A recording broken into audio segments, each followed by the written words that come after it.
Cette vidéo est consacrée à la correction de la page 8 du chapitre 5 sur les isotopes. Donc ici, on vous demande de représenter le modèle de Rutherford et Chadwick et celui de Bohr des isotopes suivants. La première question à se poser quand on doit représenter n'importe quel modèle atomique, c'est de savoir combien est-ce qu'on a de protons, de neutrons et d'électrons dans un atome. Ok ? Alors pour connaître le nombre de protons, donc déjà écrire protons, électrons et neutrons. On va faire ici la même chose. Protons, électrons et neutrons.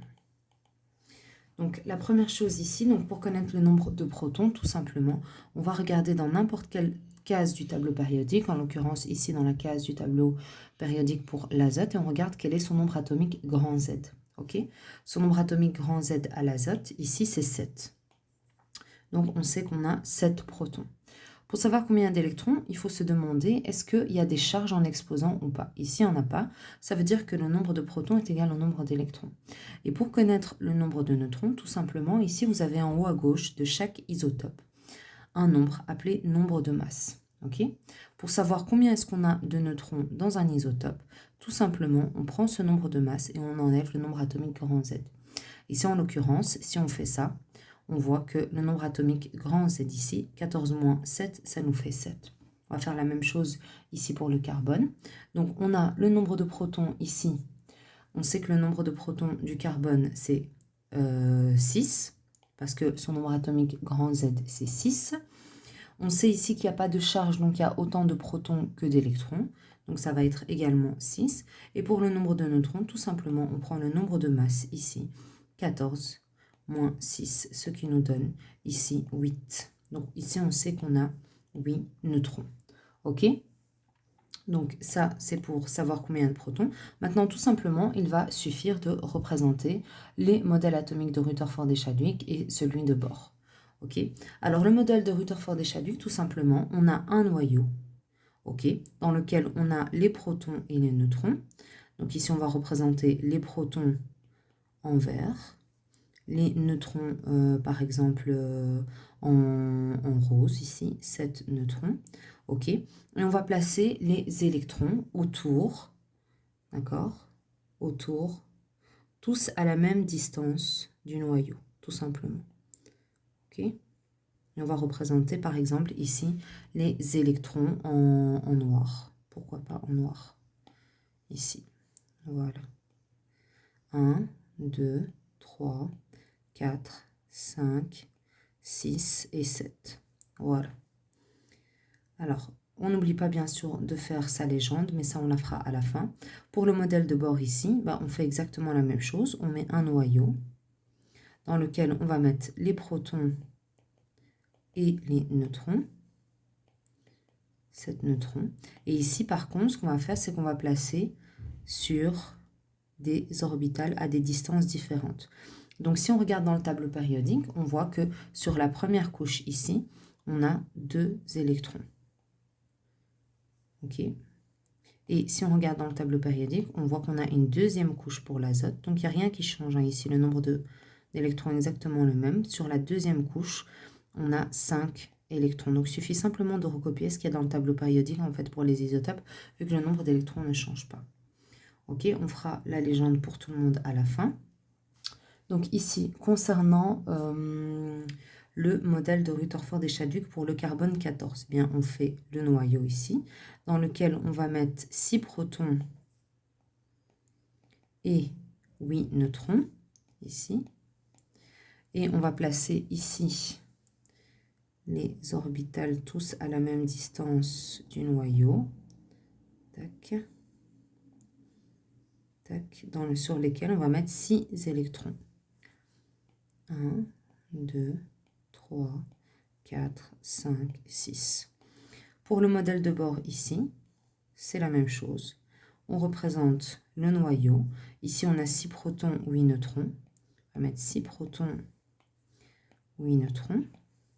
Et si on regarde dans le tableau périodique, pour le carbone, on nous dit qu'on a exactement 2 couches électroniques. Donc, on va représenter ici les 2 couches électroniques. 1 et 2. Sur la première couche électronique, on nous dit qu'on a 2 électrons. Et sur la deuxième couche, on a exactement 4 électrons. Donc, on va faire la légende maintenant pour tout le monde. P est égal proton. OK. N est égal neutron. Et E, qui est le petit point noir, c'est tout simplement les électrons. OK. Électrons. Tac. Alors ça, c'était pour la représentation du modèle de bord. Ici, pour l'exercice suivant, on nous demande de calculer la masse atomique relative du magnésium, sachant qu'il est composé des isotopes suivants. On a du magnésium 24 à hauteur de 78,70%, du magnésium 23 à hauteur de 10,13% et du magnésium 26 à hauteur de 11,17%. Alors tout simplement, la formule, c'est que la masse atomique relative du magnésium, c'est égal à quoi? C'est égal au pourcentage fois la masse de chaque isotope. Ici, le pourcentage, il est indiqué. Donc, on va commencer 78,70% fois la masse du carbone, du magnésium 24. Pardon, la masse du magnésium 24, c'est tout simplement égal à son nombre de masses. Donc, 24. Plus ici, 10,13% fois la masse du magnésium 23, c'est-à-dire 23, plus 11,17% fois la masse atomique du magnésium 26, c'est-à-dire 26. Ok? Si on fait la somme de tout ça, eh bien on trouve, je pense, 24,13 si je ne me trompe pas. Mais en tout cas, c'est juste un calcul. Ok? Je vais checker vite fait le calcul. Donc ça nous fait 78,70 divisé par 100 fois 24 plus 10,13 divisé par 100 fois 23 plus 11,17 divisé par 100 fois 26, ce qui nous donne 24,12. Autant pour moi, ce n'était pas 0,13, c'était 0,12. Voilà, ce qui représente la masse atomique relative du magnésium. Alors pour l'exercice numéro 5, on nous dit la masse atomique relative du néon naturel est de 20,3.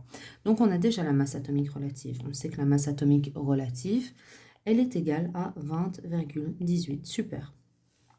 On nous dit qu'il y a 90,92% de néon 20, 0,26% de néon 21 et 8,82% d'un troisième isotope.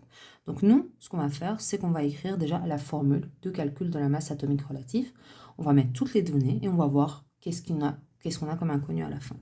Donc on sait que la masse atomique relative qui est égale à 20,18, c'est égal à 90,92% fois la masse du néon 20, c'est-à-dire 20, ok, plus 0,26% fois la masse du néon 21, c'est-à-dire 21, plus 8,82% fois la masse du néon d'un troisième isotope, ok? On ne sait même pas c'est quoi comme néon. Du néon, ici, je ne sais pas moi, du néon X. D'accord? On ne sait pas quelle est la masse atomique de celui-là. Ok, si vous regardez ici, vous avez une égalité dont la seule inconnue est finalement la masse de ce troisième isotope. D'accord? Donc en fait, il est capable d'isoler, on est capable d'isoler cet élément pour trouver en fait. Donc c'est simplement une équation du premier degré à une inconnue. Ok? Donc si on calcule déjà ça, tout ça, en fait déjà ça, on peut le mettre de l'autre côté. D'accord? On va tout calculer, hein, 20,18. Donc on va calculer ça. Ensuite, on va calculer ça. Et ensuite, il ne nous restera plus que ça, d'accord? Donc 90,92 divisé par 100 fois 20. Ça nous fait ici 18,184 plus 0,26 divisé par 100 fois 21. Ça nous fait ici 0,0546 plus ici on a 8,82% fois cette masse, cet isotope ici, d'accord, qui n'a pas changé. Donc vous voyez ici que c'est une égalité, c'est une équation du premier degré en fait à une inconnue, très simple à résoudre, ok? On va faire tout simplement 20 ici, tac, 20,18 moins 18,184 moins 0,0546 qui est égal à 8,82% fois cet isotope. D'accord? Donc, ça, il nous reste. Donc, on va calculer tout ça. Donc, ça fait 20,18 moins 0,0546. Ce qui nous fait ici 1,94114 qui est égal à 8,82% fois la masse de cet isotope inconnu. Ok? Donc tout simplement, il ne nous restera plus maintenant qu'à faire donc, tout simplement diviser par 8,82%. Donc 1,90414 divisé par 8,82%, ce qui va nous donner la masse de cet isotope inconnu. Donc ici. Et si on fait ça, donc divisé par 8,82 divisé par 100%, on obtient ici que c'est égal à 22,01, la masse de cet isotope inconnu. Et on a trouvé la masse. Et effectivement, si on regarde, ça doit être quand même assez proche. Si on trouve 86, peut-être qu'on va se donner des doutes, mais là on est à 20, on est à 21. Ici on est à 22, donc c'est tout à fait cohérent avec ce qu'on a trouvé. Donc la masse de ce troisième isotope, elle est égale à 22,0.